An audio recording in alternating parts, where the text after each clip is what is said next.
ആമി ഇവിടെ വന്നായിരുന്നേ. കൊണ്ടുപോയിരിക്കും ഇവിടെ എന്നും പറഞ്ഞാണ് അവ ഇരിക്കണം ഇവിടെ.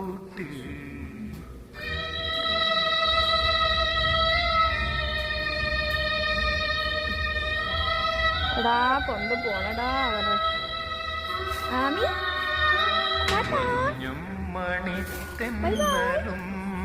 ഇരുന്നോ? കുഞ്ഞുമ്മ കൈമാറിയും വേനൽ കുരുന്നിന്റെ ഫ്രണ്ട് ഇരുത്താം അവളെ. തൂവാലകൾ തുന്നിയും എന്തോ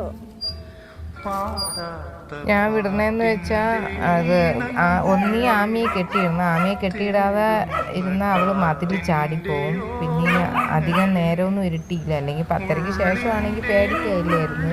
ഇനി മതിൽ ചാടിപ്പോകുമ്പോൾ നിറയെ വണ്ടികളൊക്കെ പോകണം. ഇവിടെ അടുത്ത് വെച്ച് ചാടുകയോ ആരെങ്കിലും കടിക്കുകയോ ചെയ്താൽ ഇങ്ങനെ ആളുകൾ നോക്കിയിരിക്കുകയാണ് എന്തെങ്കിലും കിട്ടാൻ വേണ്ടി. അതുകൊണ്ടാണ് ഞാൻ എത്രയും വേഗം അങ്ങോട്ട് വിട്ടത്, റോട്ടിൽ കിടന്ന് അങ്ങോട്ടും ഇങ്ങോട്ടും ഓടാതെ. അപ്പോൾ സഹോദരൻ പറഞ്ഞ് ഇങ്ങോട്ട് നീയും കുറച്ച് ദൂരം ഇങ്ങോട്ട് വാന്ന് പറഞ്ഞു.